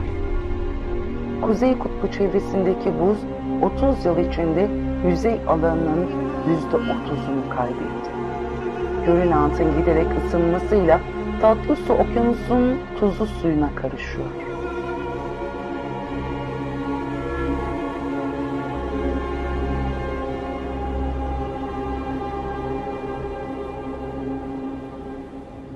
Grönland buzulu dünyanın tüm tatlı su rezervinin %20'sine sahip. Eğer ki bu buzul erirse deniz seviyesi yaklaşık 7 metre yükselecek. Oysa burada sanayi yok. Grönland buzulunun erimesinin nedeni dünyanın herhangi bir yerinden salınan sera gazlarının sonucu.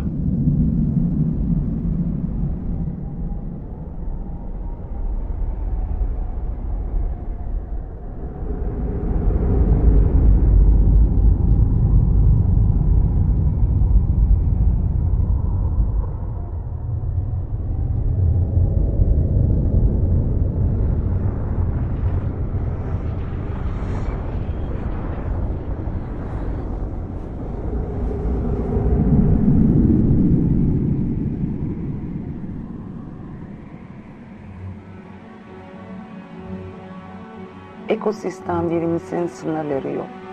Nerede olursak olalım, bu hareketimizin dünyanın tamamında bir etkisi var.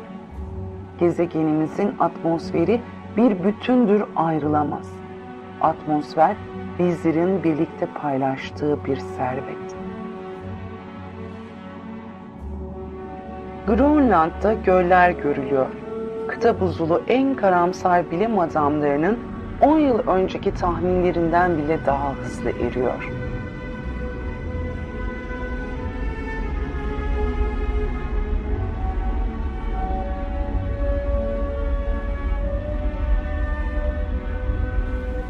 Buzulların beslediği nehirler birleşmeye ve giderek yüzeyin daha derinliklerine ulaşmaya başlıyor.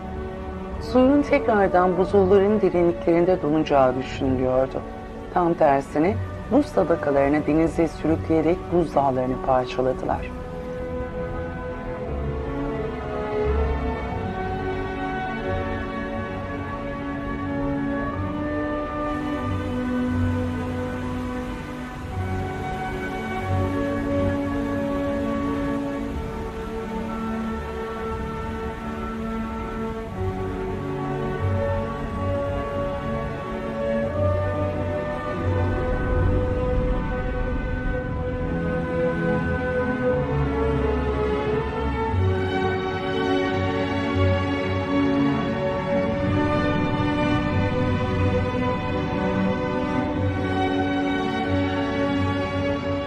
Grönland'daki buz tabakasının tatlı suyunun okyanusların tuzlu suyuna karışması, deniz seviyesinin altındaki tüm toprakları tehdit ediyor.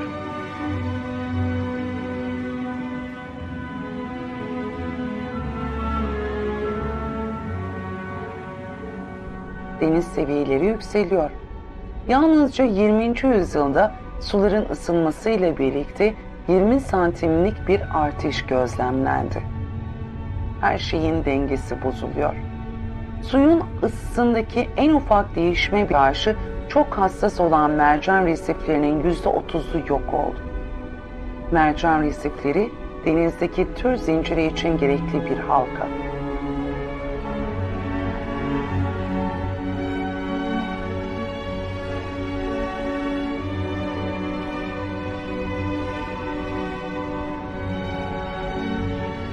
Atmosferdeki büyük rüzgar akımları yön değiştiriyor. Yağmur döngüsü ve iklim coğrafyası değişiyor.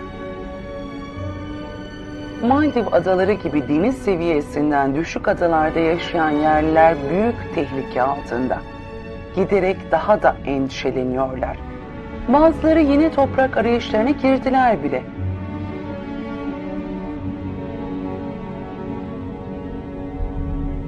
Eğer ki deniz seviyesi hızla yükselmeye devam ederse Tokyo gibi dünyanın en kalabalık şehirleri ne yapacak?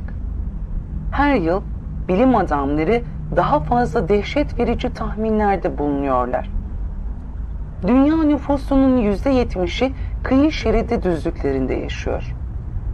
En büyük 15 şehrin 11'i ise ya kıyı şeridinde ya da nehir ağzında kurulu.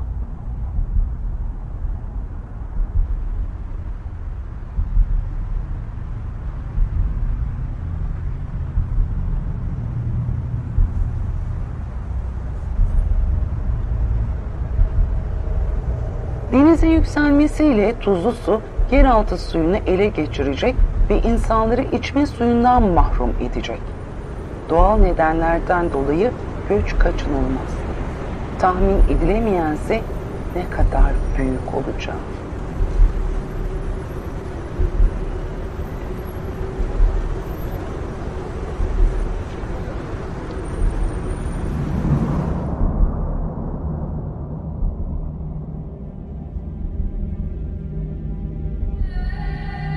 Afrika'daki Kilimanjaro Dağı tanınmayacak halde.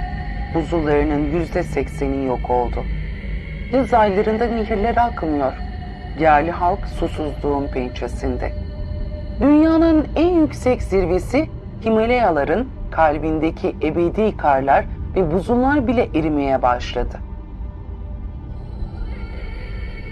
Bu buzulların su döngüsünde başlıca bir rolü var. Bu son yağmurlarıyla gelen suyu buz olarak saklayıp yazın karların erimesiyle de serbest bırakıyorlar.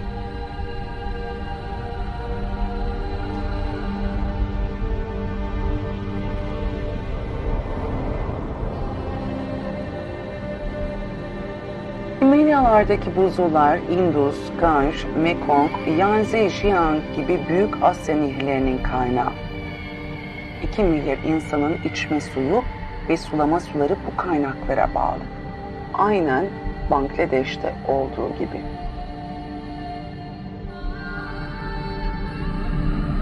Ganj ve Brahmaputra deltaları üzerindeki Bangladeş, Himalayalardaki ve deniz seviyesindeki değişimlerden doğrudan etkileniyor. Burası dünyanın en kalabalık ve yoksul ülkelerinden biri. Küresel ısınma burayı çoktan vurdu. Giderek artan sel ve fırtınaların etkisiyle toprağın 1/3 yok olabilir. İnsanlar bu yıkıcı doğa olaylarına boyun eğdikleri gün göç etmek zorunda kalacaklar.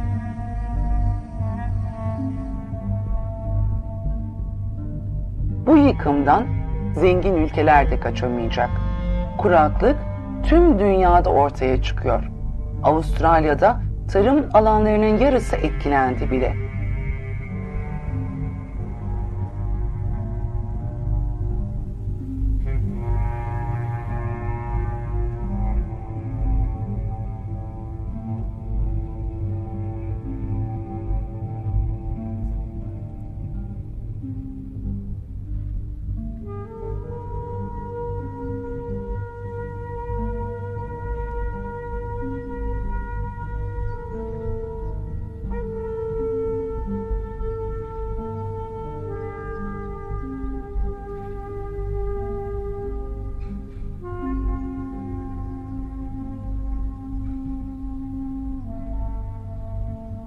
...12.000 yıldır gelişmemizi sağlayan iklim dengesini tehlikeye atıyoruz. Gittikçe söndürmesi zorlaşan yangınlar büyük şehirlere zarar veriyor. Küresel ısınmayı tetikliyor.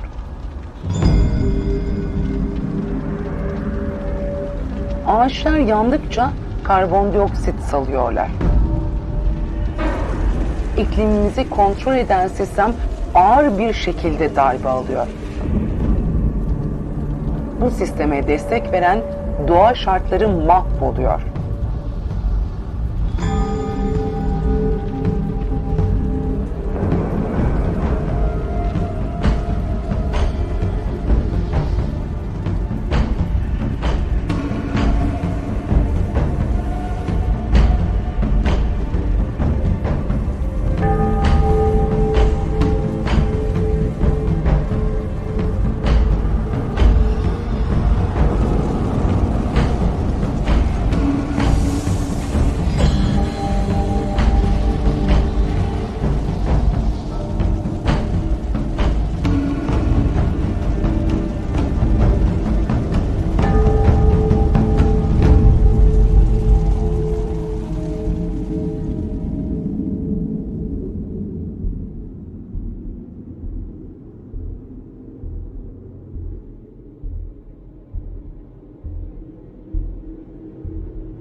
muhteşem manzaraya sahip yerde iklim değişikliğinin saati işliyor. Sibirya'da hava o kadar soğuk ki toprak her daim donmuş durumda.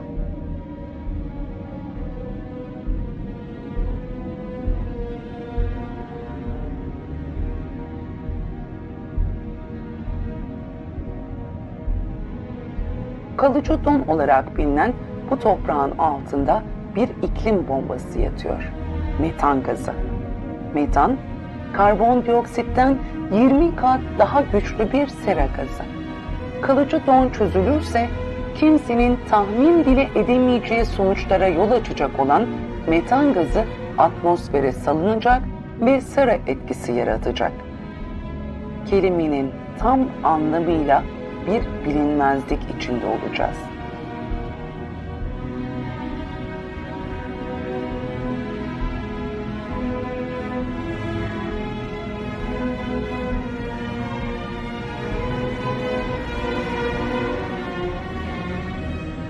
İnsanlığın bu gidişatı tersine çevirmek ve önlemek için 10 yıldan fazla bir zamanı yok.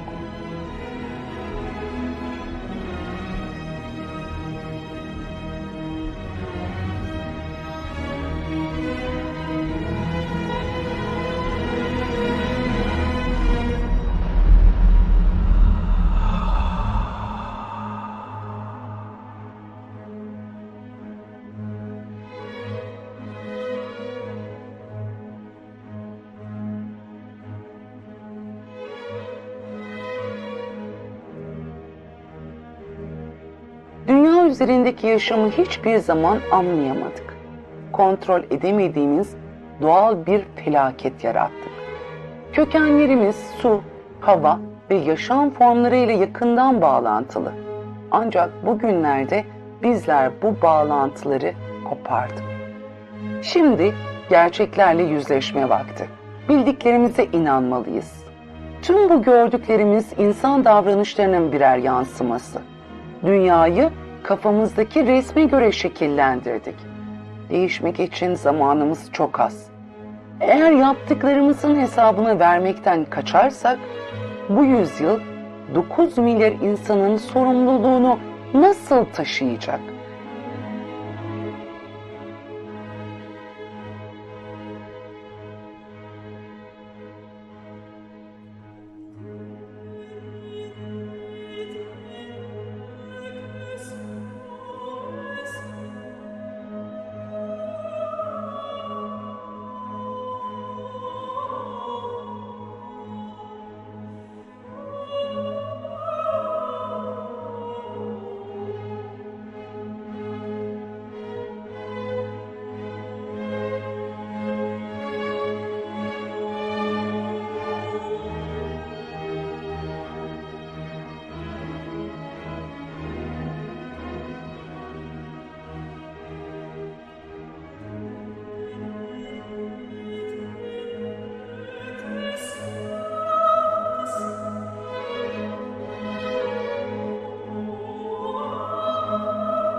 Yaptıklarımızın bedeli çok ağır.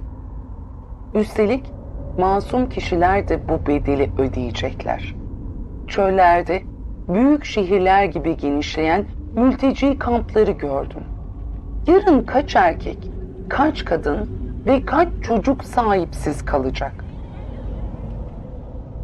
İnsanoğlunun dayanışmasını kırmak, kopartmak ve mutluluğumuzu başka insanların acılarından korumak için duvarlar mı öreceğiz?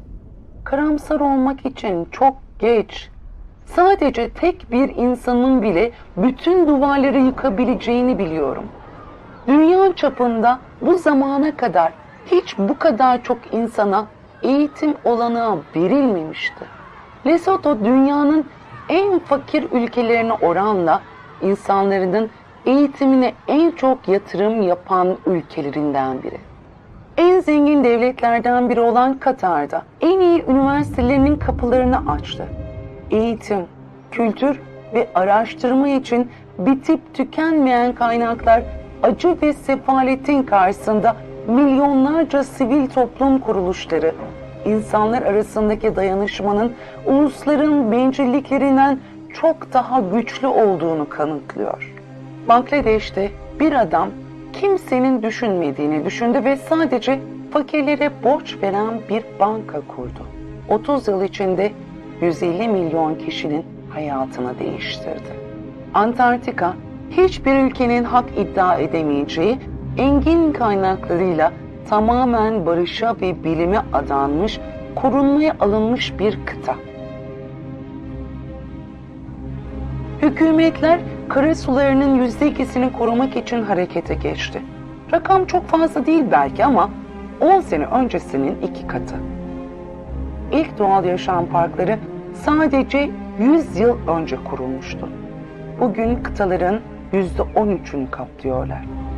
Canlı türlerinin toprağın korunması için elverişli alanlar yaratıyorlar.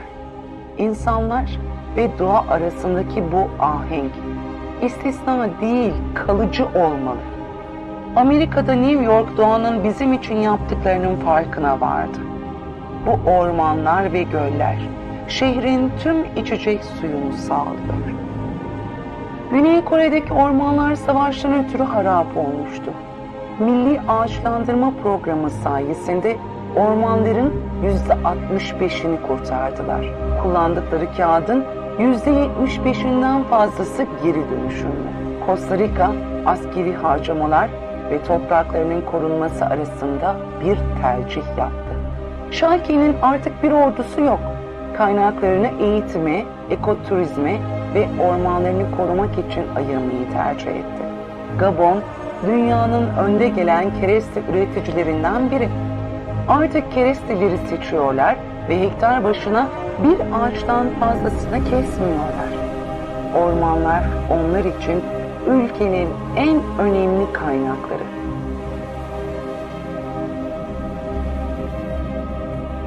Adalet hem tüketiciler hem de üreticiler için yakalanan bir fırsat. Ne zaman ki ticaret adil olur, hem alan hem de satan yararlanırsa herkes insanca bir yaşama sahip olur. Tek araçları elleri olan insanlarıyla, ekinleri makinelerle toplayan, devlet yardımı alan insanlar nasıl eşit olabilir ki? Tüketiciler olarak sorumlu olalım. Alışveriş yaparken ne aldığımızı bir daha düşünelim. İnsan ihtiyacının üzerinde tarım üretimi gördüm. Eğer ki et tüketimi insanların ağzından lokmalarını almaz ise tarım bütün dünyayı besleyebilir. Okyanusun zenginliklerine önem veren balıkçılar gördüm. 5000 kişi dünyanın ilk ekoloji dostu bölgesinde Almanya, Freiburg'da yaşıyor. Diğer şehirler de bu projeye dahil oluyor. Bombay bu projeye katılan 1000. şehir oldu. Yeni Zelanda, İzlanda, Avusturya, İsveç ve diğer ülkelerin hükümetleri yenilenebilir enerji kaynaklarının geliştirilmesini öncelik listesine aldı. Tükettiğimiz enerjinin %80'i fosil enerji kaynaklarından geliyor. Yalnızca Çin'de her hafta kömürle çalışan 2 yeni termik santral açılıyor. Ama Danimarka'da şunu da gördüm. Prototip kömürlü termik santralde serbest kalan karbon havaya değil toprağa veriliyor. Gelecek için bir çözüm mü? Henüz kimse bilmiyor. İzlanda'da bir elektrik santralinin dünyanın ısısıyla çalıştığını gördüm. Elektrik üretmek için dalgaların enerjisini absorbe ederek denize yükselen bir deniz yılanı gördüm. Danimarka kıyılarında ülkedeki elektriğin %20'sini üreten rüzgar çiftlikleri gördüm. Rüzgar dünyanın her yerinde esiyor. Amerika, Çin, Hindistan, Almanya ve İspanya yenilenebilir enerjinin en büyük yatırımcıları. Şimdiden 2,5 milyondan fazla kişiye iş sahası yaratmış durumdalar. Güneşin altında uzanan kızgın çöller gördüm. Yeryüzündeki her şey birbirine bağlı. Dünyada esas enerji kaynağı olan güneşe bağlı. İnsanlar bitkileri örnek alıp güneşin enerjisini kullanamazlar mı? Güneş, tüm insanlığın bir yılda harcadığı enerji 1 saat içinde dünyaya veriyor. Dünya var oldukça güneş enerjisi de tükenmeyecek. Tek yapmamız gereken yeryüzüne sondaj yapmayı bırakıp gökyüzüne bakmaya başlamak. Tek yapmamız gereken güneşi ekip biçmeyi öğrenmek. Yaşanan tüm bu tecrübeler insanoğlunun daha paylaşımcı yeni macerasının işaretleri.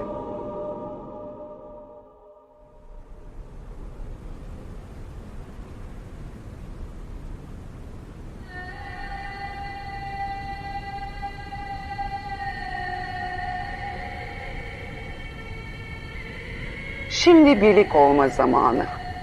Önemli olan kaybedilenler değil, geriye kalanlar. Hala ormanların yarısına sahibiz.